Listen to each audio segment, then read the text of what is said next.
ሰላም እንዴት ቆያችሁ? በክፍል 2 ፊደሎችን ወደ ጎን ማንበብ ተገናኝተናል ማለት ነው። እንደሚታወቀው የአምስተኛ ዙር የትምህርት ስልጠና አማርኛ መጽሐፍ ማንበብ መሰረታዊ ቋንቋ ትምህርት ለእንግሊዘኛና ለሂሳብ ትምህርቶች ምዝገባ ጀምረናል። መማር የምትፈልጉ ባላችሁበት ሆናችሁ የትም ቦታ መማር ትችላላችሁ እኔ ጋር ማለት ነው። እዚህ ጋር በሚታዩ ስልክ ቁጥሮች ደውላችሁ በኢሞ፣ በቴሌግራም፣ በዋትሳፕ መመዝገብ ትችላላችሁ። እነዚህም ፊደሎች በመጀመሪያው ክፍል አይተናቸዋል። ሀ፣ ለ፣ ሀ፣ መ፣ ሰ።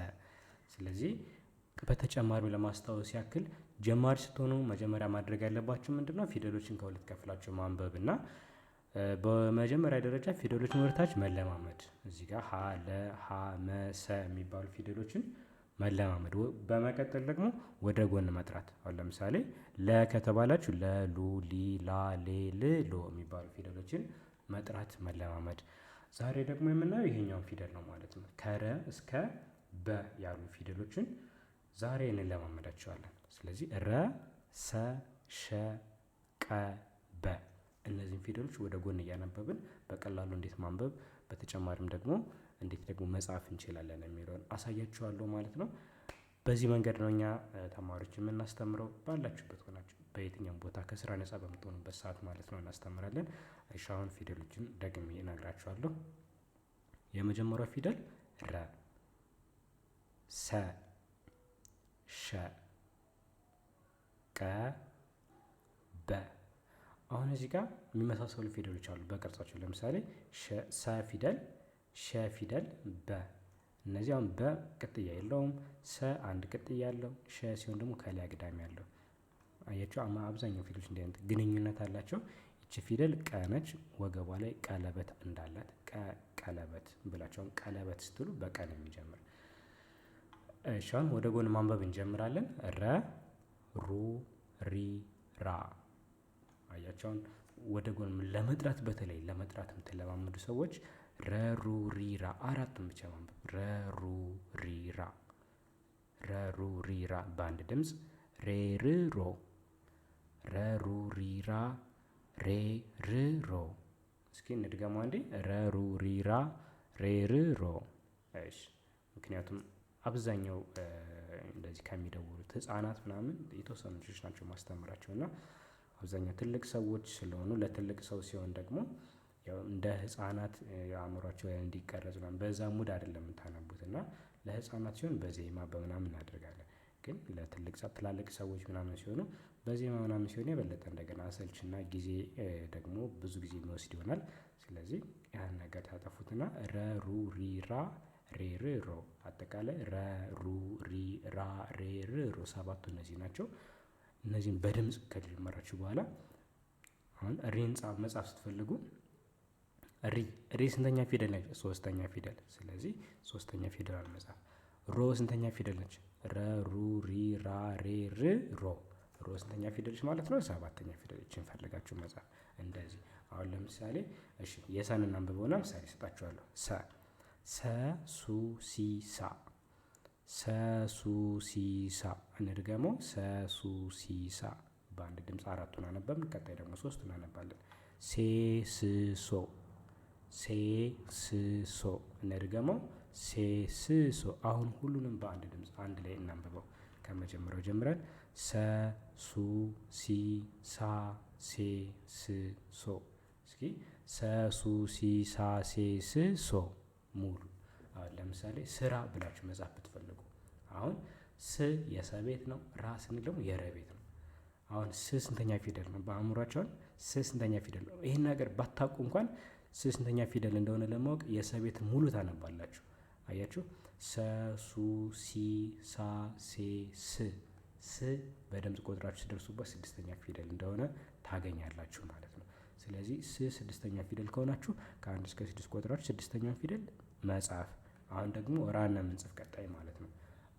ራ ስንተኛ ፊደል ነው? ግን የረ ቤት እንደሆነ አእምሯችሁ ማወቅ አለበት ማለት ነው። አሁን መጥራት ፊደሎችን ወደ ጎን መጥራት የሚጠቅማችሁ የሆነ ፊደል ሲጠራ የማን ቤት እንደሆነ በጣም ለመለየት ስለሚያገዛችሁ ነው።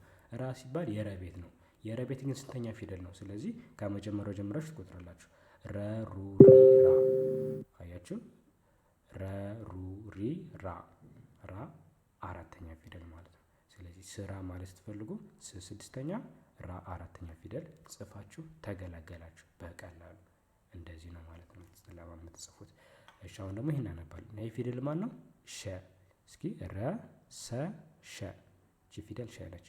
አሁንም የሸን አራቱን ግማሽ እናነባለን። ሸ ሹ ሺ ሻ። ይደገም። ሸ ሹ ሺ ሻ። ሸ ሹ ሺ ሻ። እሺ ሼ ሽ ሾ። ሼ ሽ ሾ። ሼ ሽ ሾ። ስለዚህ ከመጀመሪያ ጀምሮ ስናነበው ሸ ሹ ሺ ሻ ሼ ሺ ሾ። ሸ ሹ ሺ ሻ ሼ ሺ ሾ። ሻ ስንተኛ ፊደል እንችላል? ሻ። ሸ ሹ ሺ ሻ። አያችሁ? ሸ ሹ ሺ ሻ አራተኛ ፊደል ነች። ሾ ስንተኛ ፊደል ነው? ሾ ስንተኛ ፊደል ነው አታውቁም አይደል? ስለዚህ ሸን ከመጀመሪያው ጀምራችሁ እስከ መጨረሻው ትቆጥሩትና ከዛ ሾ የምትባለውን ድምጽ ባገኛችሁበት ቦታ ላይ ሾ ስንተኛ ፊደል እንደሆነች መድረስ ትችላላችሁ። ሸ ሹ ሺ ሻ ሼ ሺ ሾ። ሾ አሁን ሰባተኛ ፊደል ነው ማለት ነው። እሺ ወደዚህ እንሄዳለን። ይሄ ፊደል ማን ነው? ቀ። ቀ። ያው ረ ሰ ሸ ቀ። ይሄ ፊደል ቀ ቀለበት አለበት ወገቡ ላይ ቀ። ቀ ቁ ቂ ቃ። ቀ ቁ ቂ ቃ። ቀ ቁ ቂ ቃ። ሶስት ቀረ። የሶስቱ ፊደሎች ቄ ቅ ቆ። ቄ ቅ ቆ። ስለዚህ ከመጀመሪያው ጀምሮ ስናነበው ቀ ቁ ቂ ቃ ቄ ቅ ቆ። ቀ ቁ ቂ ቃ ቄ ቅ ቆ። በጣም ጥሩ። አሁን ለምሳሌ ቄራ ወይም ቄስ ብላችሁ መጻፍ ብትፈልጉ ቄስ ቄስ። ከዛ ቄ ስንተኛ ፊደል ነው? ቀ ቁ ቂ ቃ ቄ። እስኪ ቀ ቁ ቂ ቃ ቄ። ቄ አምስተኛ ፊደል። ስ ደግሞ ቅድም ሰ ሱ ሲ ሳ ሴ ስ ስንል ያው ሰ ሱ ሲ ሳ ሴ ስ። ቄ ከቺ ስ ቄስ ቄስ ብላችሁ በቀላሉ መጻፍ ትችላላችሁ። እሺ የመጨረሻው ፊደል ይሄ ፊደል ማን ነው? በ ነው። ማንን አንብበናል እስካሁን? ረን አይተናል፣ ሰን አይተናል። ይሄ ፊደል ሸ፣ ይሄ ቀ፣ ይሄ በ። በ ቡ ቢ ባ። እንድገመው። በ ቡ ቢ ባ። በቡ ቢ ባ አራቱን። ከዛ ቤ ብ ቦ። ቤ ቀጣይ ብ እሺ ቦ። እስከ አንድ ላይ እናንብበው። በ ቡ ቢ ባ ቤ ብ ቦ። በጣም አሪፍ። ሰባቱን አሁን በአንድ ድምፅ ለማንበብ ፈጠን ብለን ስናነበው በቡ ቢ ባ ቤ ብ ቦ።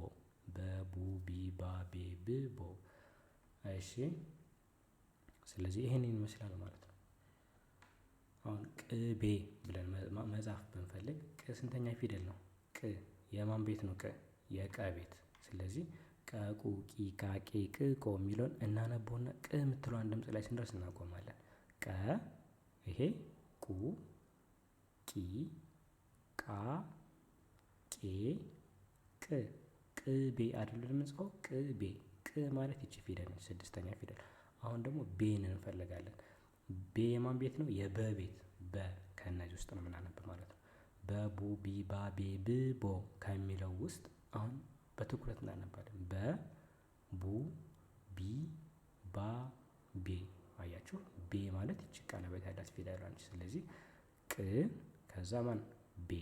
ቅቤ ቅቤ የሚለውን በቀላል እንደዚህ መጻፍ እንችላለን። ስለተከታተላችሁኝ አመሰግናለሁ። ይሄንን ቪዲዮ ሌሎች እንዲማሩበት፣ ሌሎች እንዲጠቀሙበት ሼር በማድረግ ቻናላችን ደግሞ ሰብስክራይብ፣ ቪዲዮንም ላይክ፣ ሀሳባችሁን ከወደዳችሁን ኮመንት ላይ ፍቅራችሁን አሳዩን ማለት ነው። ማማሪያ የምትፈልጉ ደግሞ ቁጥሩን ሴቭ በማድረግ ደውሉ። ባላችሁበት አስተምራለሁ። ልክ ቀለል ባለ በዚህ መንገድ በጥያቄና በመልስ በሆነ መንገድ በማይሰለች መልኩ ነው ማስተምራችሁ።